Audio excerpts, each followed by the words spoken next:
Hello guys, ಇವತ್ತು ನಾವು ನೋಡೋಕೆ ಹೋಗ್ತಾರ ಅಂತ ಸ್ಟೋರಿ ಬಂದು ನಾಳೆ ಬಾ. ನಾಳೆ ಬಾ ಅನ್ನೋ ಸ್ಟೋರಿ ಹೇಗೆ ಸ್ಟಾರ್ಟ್ ಆಯಿತು, ಎಲ್ಲಿಂದ ಸ್ಟಾರ್ಟ್ ಆಯಿತು ಅಂತ ಯಾರದ್ರೂ ಯಾರಿಗೂ ಗೊತ್ತೇ ಇಲ್ಲ. ಎಲ್ಲರದ್ರೂ ಒಂದೊಂದು ಡಿಫ್ರೆಂಟ್ ಸ್ಟೋರೀಸ್ ಇದೆ. ಸೊ ನಾನು ನೆಟ್ಟಲ್ಲಿ ಸರ್ಚ್ ಮಾಡಿದಾಗ ನನಗೆ ಆ ಸ್ಟೋರಿ ನಿಜ ಅಂತ ಅನಿಸುತ್ತೆ. ಆ ಸ್ಟೋರಿ ನಾನು ನಿಮ್ಮ ಮುಂದೆ ಇವತ್ತು ಎಕ್ಸ್ಪ್ಲೇನ್ ಮಾಡ್ತೀನಿ. ಈ ಕತೆ ಸ್ಟಾರ್ಟ್ ಆಗೋದು ಅರ್ಲಿ 90s ಬೆಂಗಳೂರಲ್ಲಿರೋ ಮಲ್ಲೇಶ್ವರಂ ಅಂತ ಒಂದು ಏರಿಯಾದಲ್ಲಿ. ಮಲ್ಲೇಶ್ವರಂ ಏರಿಯಾದಲ್ಲಿ ಒಂದು ಮನೆ ಇರುತ್ತೆ. ಆ ಮನೆ ಯಾವ ಥರ ಇರುತ್ತೆ ಅಂದರೆ ಮಧ್ಯ ಮನೆ, ಸ್ವಲ್ಪ ಸುತ್ತ ಗಾರ್ಡನ್. ಆ ಫ್ಯಾಮಿಲಿಯಲ್ಲಿ ಯಾರು ವಾಸ ಮಾಡ್ತಿರ್ತಾರೆ ಅವ್ರು ಅರ್ಲಿ 90sಲ್ಲಿ ಸ್ವಲ್ಪ ರಿಚ್ ಆಗಿರ್ತಾರೆ. ಆ ಮನೇಲಿ ನಾರ್ಮಲ್ ಫ್ಯಾಮಿಲಿ, ಗಂಡ ಹೆಂಡತಿ ಇಬ್ಬರು ಮಕ್ಕಳು ವಾಸ ಮಾಡ್ತಾ ಇರ್ತಾರೆ.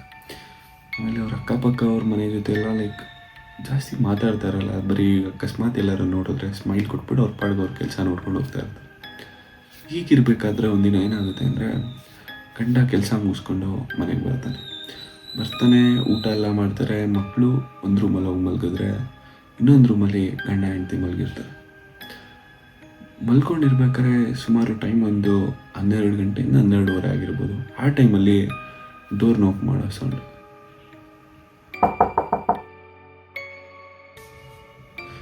ಅವಾಗ ಗಂಡನಿಗೆ ಎಚ್ಚರ ಆಗುತ್ತೆ.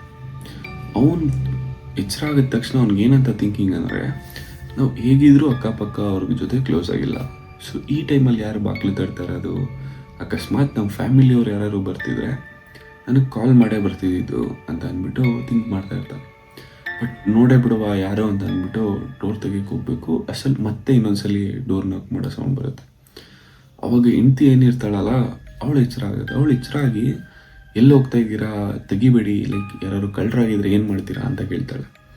ಇವನೇನಂತಾನೆ, ಈ ಟೈಮಲ್ಲಿ ಕಳ್ಳರ ಇರ್ಬೋದು, ಬಟ್ ಯಾರು ಅಂತ ಒಂದ್ಸಲಿ ನೋಡೇ ಬಿಡೋಣ ಅಂದ್ಬಿಟ್ಟು ಹೋಗಿ ಡೋರ್ ತೆಗೆದು ಬಿಡ್ತಾನೆ.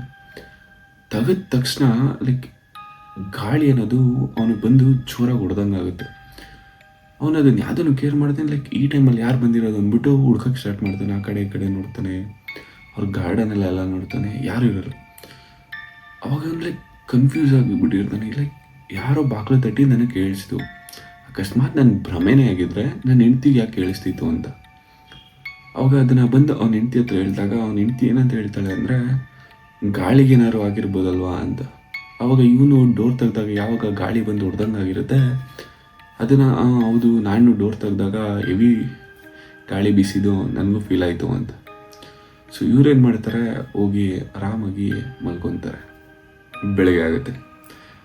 ಗಂಡ ಮತ್ತು ಹೆಂಡ್ತಿ ನೆನೆ ಏನು ನಡೀತೋ ಅದ್ರ ಬಗ್ಗೆ ಏನು ಜಾಸ್ತಿ ತಲೆ ಕೆಡಿಸ್ಕೊಂಡಿರಲ್ಲ. ಆ ಮಕ್ಕಳನ್ನ ಹೆಂಡ್ತಿ ಸ್ಕೂಲಿಗೆ ಕಳಿಸ್ತಾಳೆ. ಇನ್ನು ಗಂಡ ರೆಡಿಯಾಗಿ ಅವನ ಆಫೀಸ್ ಕಡೆ ಕಾರ್ ತಗೊಂಡು ಹೊರಡ್ತಾನೆ. ಹೊರಟಿದ ಅರ್ಧ ಗಂಟೆಗೆ ಮನೆಗೆ ಒಂದು ಕಾಲ್ ಬರುತ್ತೆ. ಹೆಂಡ್ತಿ ಎತ್ತಾಗ ಆ ಕಡೆಯಿಂದ ಒಂದು ನ್ಯೂಸ್ ಬರುತ್ತೆ. ಏನಂತ ಅಂದರೆ, ಕಾರ್ ಪಲ್ಟಿಯಾಗಿ ನಿಮ್ಮ ಗಂಡ ಸತ್ತೋಗಿದ್ದಾನೆ ಅಂತ. ಇವಾಗ ಎಲ್ಲ ಕಾರ್ಯ ಎಲ್ಲ ಮುಗೀತು, ಎಲ್ಲ ಆಯಿತು.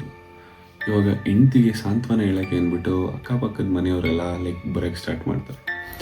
ಅವಾಗ ಆ ಹೆಂಡ್ತಿಗೆ ದುಃಖ ತಡೆಯೋಕ್ಕಾಗ್ದೇ ಏನೇನಾಯಿತು ಅಂದರೆ ಅವಳ ಜೊತೆ ಹೆಂಗಿತ್ತು, ಅವ್ರ ಗಂಡ ಹೆಂಗಿದ್ರು ಅಂತ ಹೇಳ್ಕೊಬೇಕಾರೆ ಇದನ್ನು ಹೇಳ್ತಾಳೆ.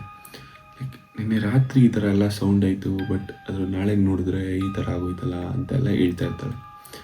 ಇದನ್ನೆಲ್ಲ ಕೇಳಿಸ್ಕೊಂಡು ಅಕ್ಕಪಕ್ಕ ಮನೆಯವರು ಕನ್ಫ್ಯೂಸ್ ಆಗಿರ್ತಾರೆ ಒಂದು ತಕ್ಕ ಮಟ್ಟಿಗೆ. ಬಟ್ ಅವ್ರು ಯಾರು ಅಷ್ಟು ತಲೆಗೆಡ್ಸ್ಕೊಂಡಿರಲ್ಲ. ಅವು ಇರ್ಬೋದೇನೋ, ಬಿಡೋದೇನೋ ಗೊತ್ತಿಲ್ಲ ಅಂತ ಅಂದ್ಬಿಟ್ಟು ಸುಮ್ಮನಾಗಿರ್ತಾರೆ. 3 ದಿನ ಕಳೆಯುತ್ತೆ. ಅವ್ರ ಮನೆಯವರು ಯಾರು ಸತ್ತಿರ್ತಾರಲ್ಲ ಅವ್ರ ಮನೆಯಲ್ಲೇನಲ್ಲೇ 3 ಮನೆ ಬಿಟ್ಟು ಸೇಮ್ ಒಂದು ಫ್ಯಾಮಿಲಿ ವಾಸ ಮಾಡ್ತಾ ಇರುತ್ತೆ. ಆ ಫ್ಯಾಮಿಲಿಗೆ ಆ ನೈಟು ಸೇಮ್ 12:30ಗೆ ಡೋರ್ ನಾಕ್ ಆಗೋ ಸೌಂಡ್ ಕಳಿಸುತ್ತೆ. ಸೇಮ್ ಗಂಡ ತೆಗಿಯೋಕೆ ಹೋಗ್ತಾನೆ. ಆಗ ಹೆಂಡ್ತಿ ಯಾರು ಈ ಸ್ಟೋರಿಯೆಲ್ಲ ಕೇಳಿರ್ತಾಳೆ, ಇವಳು ಏನು ಮಾಡ್ತಾಳೆ ಅಂದರೆ, ತೆಗಿಬೇಡಿ ಅಂತ ಅಂದ್ಬಿಟ್ಟು ಆಚೆ ಯಾರು ತರ್ತಾ ಇರ್ತಾರೆ ಅವ್ರಿಗೆ ಸುಮ್ಮನೆ ಅವಳಿಗೆ ಗೊತ್ತಿಲ್ಲದೇ ನಾಳೆ ಬಾ ಅಂತ ಹೇಳ್ತಾಳೆ. ಅವಳು ಹೇಳಿದ ತಕ್ಷಣ ಆಚೆ ಯಾರು ತಡ್ತಿದ್ರು ಅದು ನಿಂತೋಗುತ್ತೆ. ತಡ್ತಿದ್ದ ಸೌಂಡ್ ನಿಂತೋಗುತ್ತೆ. ಇನ್ನು ನೆಕ್ಸ್ಟ್ ಡೇ ಬರುತ್ತೆ, ಸೇಮ್ ಸೌಂಡು, ಸೇಮ್ ಟೈಮು. ಇವಳು ಮತ್ತೆ ನಾಳೆ ಬಾ ಅಂತ ಹೇಳ್ತಾಳೆ. ಸೊ ಆಗ ಮತ್ತೆ ಸೌಂಡ್ ನಿಂತೋಗುತ್ತೆ. ಸೊ ಇವಳು ಏನು ಮಾಡ್ತಾಳೆ, ಅಲ್ಲೊಂದು ಪ್ಯಾಟ್ರನ್ ಫೈಂಡ್ ಮಾಡ್ತಾಳೆ. ಸೊ ಇವಳು ಏನು ಮಾಡ್ತಾಳೆ, ಅವ್ರ ಮನೆ ಡೋರ್ ಮೇಲೆ ನಾಳೆ ಬಾ ಅಂತ ಬರೀತಾಳೆ. ಇವಳಿಗೆ ಈ ಇನ್ಸಿಡೆಂಟ್ ಯಾವಾಗಾಯಿತು, ಇವಳು ಲೈಕ್ ಆ ಏರಿಯಾದಲ್ಲಿ ಇರೋರಿಗೆಲ್ಲ ಹೇಳ್ಕೊಳ್ತಾ ಬರ್ತಾಳೆ, ಲೈಕ್ ಈ ಥರ ಸೌಂಡ್ ಏನಾರು ಆದರೆ ನೀವು ನಾಳೆ ಬಾ ಅಂತನ್ನಿ, ಮತ್ತೆ ಬಂದರೆ ಡೋರ್ ಮೇಲೆ ಬರೀರಿ ನಾಳೆ ಬಾ ಅಂತ, ಅವಾಗ ಅದನ್ನು ಲೈಕ್ ನಿಮ್ಗೆ ಡಿಸ್ಟರ್ಬ್ ಮಾಡಲ್ಲ ಅಂತ. ಸೊ ಅದನ್ನು ಕೇಳಿಸ್ಕೊಂಡು ಯಾರ್ಯಾರಿಗೆ ಎಕ್ಸ್ಪೀರಿಯನ್ಸ್ ಆಗುತ್ತೆ ಅವರೆಲ್ಲ ನಾಳೆ ಬಾ ಅಂತ ಬರೆಯೋಕ್ಕೆ ಸ್ಟಾರ್ಟ್ ಮಾಡ್ತಾರೆ.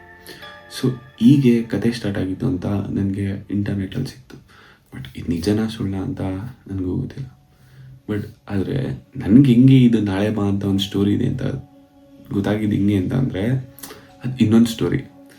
ಹೀಗೆ ನಾವು ಒಂದಿನ ಲೈಕ್ ನಮ್ಮ ಕಸಿನ್ಸ್ ಎಲ್ಲ ಸೇರಿ ಊರಿಗೆ ಹೋಗಿರ್ತೀವಿ. ಊರಲ್ಲಿ ಯಾವ ಥರ ಅಂದರೆ ನಮ್ಮ ಮನೆ ಮುಂದ್ಗಡೆ ಜಾಗ ಇದೆ, ಸಿಕ್ಕಾಪಟ್ಟೆ ಜಾಗ ಇದೆ. ಲೈಕ್ ಜಗ್ಲಿ ಅಂತ ಏನು ಕರಿತೀವಲ್ಲ ಆ ಥರ ಸಿಕ್ಕಾಪಟ್ಟೆ ಜಾಗ ಇದೆ. ಅಲ್ಲೇ ಏನು ಮಾಡಿದ್ದೀವಿ, ರಾತ್ರಿ ನೈಟ್ ಊಟ ಮಾಡಿಬಿಟ್ಟು ಲೈಕ್ ಆಚೆ ಚಾಪ ಎಸ್ಕೊಂಡು ಎಲ್ಲ ಹೀಗೆ ಮಾತಾಡ್ತಾ ಇದ್ವಿ. ಮಾತಾಡ್ತಾ ಅದು ಲೈಕ್ ದೆವ್ವದ ಸ್ಟೋರೀಸ್ ಆ ಕಡೆಗೆ ಹೋಯ್ತು. ಈಗಿರ್ಬೇಕಾದ್ರೆ ನಮ್ಮ ಅಕ್ಕ ಏನು ಮಾಡ್ತಾರೆ, ಲೈಕ್ ಈ ಥರ ನಾಳೆ ಬಾ ಅಂತ ಸ್ಟೋರಿ ಇದೆ ಅಂತ ಸ್ಟೋರಿ ಎಲ್ಲ ಹೇಳ್ತಾಳೆ. ಹೇಳಿದ್ಮೇಲೆ ನಾವೇನು ಮಾಡ್ತೀವಿ, ಎದ್ಬಿಟ್ಟು ಸ್ವಲ್ಪ ಮುಂದೆ ಹೋಗ್ತೀವಿ. ಯಾರು ನಾವು ಒಂದು ಸ್ವಲ್ಪ ಒಂದು 3-4 ಜನ ಮುಂದೆ ಹೋಗಿ ಮುಂದೆ ಮನೆ ನೋಡಿದ್ರೆ ಆ ಮನೆ ಡೋರ್ ಮೇಲೆ ನಾಳೆ ಬಾ ಅಂತ ಬರೆದಿರ್ತಾರೆ. ಲೈಕ್ ನಮಗೆ ಅದನ್ನೇ ಕತೆ ಕೇಳಿ ಅದನ್ನೇ ಲೈಕ್ ಆ ಥರ ಬರ್ದಿರೋದನ್ನ ನೋಡಿದಾಗ ಲೈಕ್ ನಮಗೆ ಲೈಕ್ ಆ ಫೀಲ್ ಎಕ್ಸ್ಪ್ರೆಸ್ ಮಾಡೋಕ್ಕಾಗ್ತಾಯಿಲ್ಲ. ಆ ಫೀಲ್ ಒಂಥರ ಆ ಥರ ಆಯಿತು. ಸೊ ಹೀಗೆ ನನಗೆ ನಾಳೆ ಬಾ ಅಂತ ಒಂದು ಸ್ಟೋರಿ ಇದೆ ಅಂತ ಗೊತ್ತಾಗಿದ್ದು ಈ ಥರ. ಅಕಸ್ಮಾತ್ ಇವಾಗ ಈ ರಾತ್ರಿ ನಿಮ್ಮ ಮನೆ ಡೋರ್ನ ಯಾರು ತಟ್ಟಿದ್ರೆ ನೀವೇನಂತ ಹೇಳ್ತೀರಾ? ಕಮೆಂಟ್ ಮಾಡಿ. Thank you guys for watching it.